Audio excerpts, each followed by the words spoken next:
Hi guys, I hope you are safe and well. I am bordering on having cabin fever. I thought I would shoot a couple of training tips to keep me sane.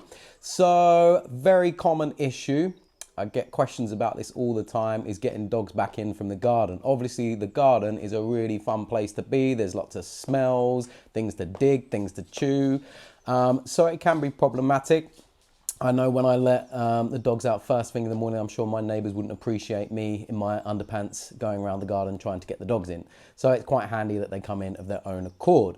Plus things like if they're barking, if they are digging, if they're chewing, it is really handy to get them in quick.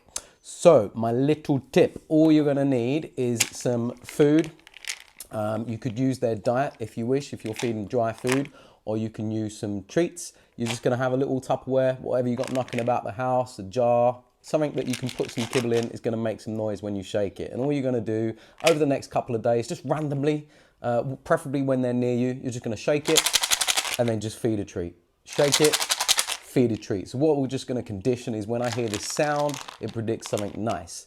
All right guys, this is Floyd and Leo. They're standing with me at the moment, and I'm just gonna demonstrate conditioning this sound, okay? So we've got our Tupperware, we've got some treats in it. All we're gonna do, shake, and then we're gonna feed. One for you, one for you. Awesome. And you're just gonna keep repeating. Shake, and then feed. Good boys. Good puppies. Cool, we're just gonna do that throughout the next couple of days. Shake and feed. So you can see, they're already looking up when I'm shaking that. Little puppies. And you can't overdo it. You can do it with their breakfast, with their dinner. Just take a bit out, put it in a Tupperware, shake and feed. Boys. Okay, so step 2. We have conditioned that when they hear this sound, it's going to predict something nice.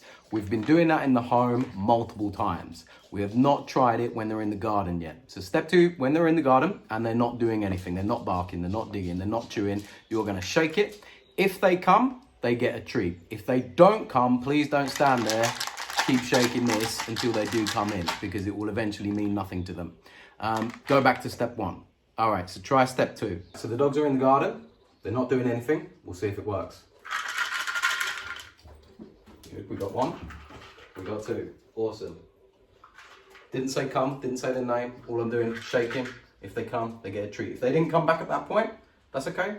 No, I'm just gonna go back to step 1 a couple of times.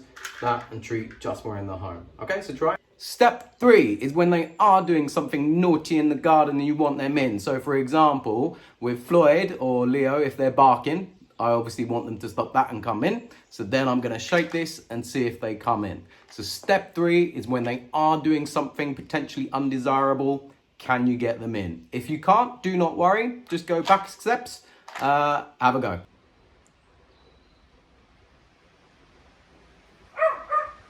Dog's barking, try and get Floyd in. Oh, good boy.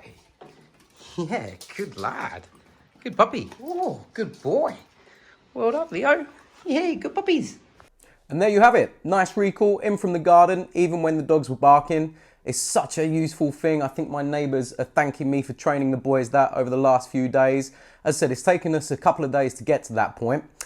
Just remember as well, you don't want to only shake that when the dogs are doing something undesirable. Otherwise they learn, if I do this, they're going to shake the recall pot. Make sure you're doing it throughout the day as well, not just when they're doing something naughty. If it stops working at any point, you can just go back a couple of steps. What I found with the boys is I just had to increase the saliency of the food a few times. So put something really nice in that pot. Have a little practice. Tell me how you get on.